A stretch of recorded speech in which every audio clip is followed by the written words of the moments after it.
అదే RTV app వార్తల్ని క్షణాల్లో చదివే అవకాశం ఉంటుంది. ఒక న్యూస్ పేపర్, ఒక టెలివిజన్ ఛానల్ మీ చేతుల్లో ఎప్పుడూ ఉంటాయి. అందులో ఆల్రెడీ మంత్రులు వస్తున్నారు. ఇదే రోజు శుక్రవారం అమ్మ భక్తుల తాకిడి కూడా అధికంగా ఉంది. ఎందుకంటే సమ్మక్క, ఇటు సారలమ్మ, గోవిందరాజు, పగిడిద్దరాజు గద్దెలలో కొలువై ఉన్నారు. శుక్రవారం పూట అధిక సంఖ్యలో భక్తులు పాలు పంచుకుంటాం. ఇది సెంటిమెంట్ అయిన రోజు కాబట్టి ఈరోజు ఎంతోమంది వీవీఐపీల దర్శనాలు ఉన్నాయి. అన్ని ఏర్పాట్లు సజావుగా సాగుతున్నాయి. భక్తులు ఎటువంటి ఇబ్బంది పడకుండా అమ్మవార్లను దర్శించుకొని అమ్మవార్ల ఆశీర్వాదాలు పొందుతున్నారండి. నేను వచ్చిన తర్వాత భక్తుల తాకిడి పెరిగిందా తగ్గిందా, అసలు ఏంది ఇప్పుడు ప్రస్తుత పరిస్థితి ఏంది?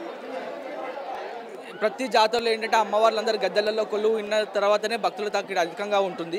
ఈసారి అంతకంటే ఇంకా ఎక్కువగా ఉంది. దాదాపు ఈ 2-3 రోజులలోనే ఈ 2 రోజులలోనే 50 లక్షల పైన భక్తులు అమ్మవార్లను దర్శించుకున్నారు. ఇవాళ ఇంకా శుక్రవారం, ఇవాళ దర్శనాలు ఉంటాయి. రేపు ఆదివారం దాకా దర్శనాలు ఉంటాయి.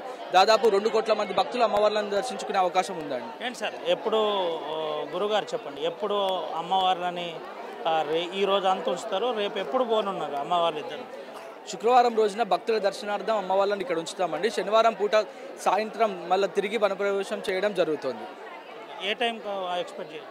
దాదాపు 6:30-7 ప్రాంతంలో తిరిగి వనప్రవేశం చేస్తాము. ఎందుకంటే చీకటి పడ్డ తర్వాతనే అమ్మవార్లను తీసుకెళ్ళడం జరుగుతుంది. పగటి పూట అయితే పూజా కార్యక్రమాలు అనేటివి చేయము.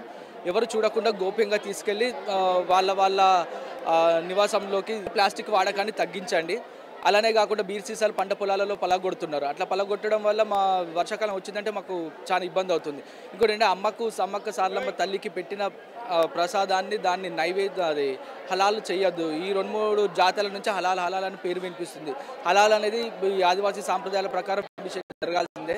అందుకే ఎవరైనా సరే అందరూ రావాలి. మేడారం జాతర అందరూ రావాలి, అందరూ అమ్మవార్లను దర్శించుకోవాలి. కానీ ఇతరుల ఆచారాలను ఇక్కడ ప్రధాన అర్చకులు చెప్పే దాని ప్రకారం శనివారం సాయంకాలం కల్లా మళ్ళీ సంధ్యావేళలో అమ్మవారిని నేరుగా మళ్ళీ వనప్రవేశం ఉంటుంది. మరిన్ని వీడియోస్ కోసం ఛానల్ ని సబ్స్క్రైబ్ చేయండి. లేటెస్ట్ అప్డేట్స్ కోసం వాట్సాప్ ఛానల్ ని ఫాలో చేయండి.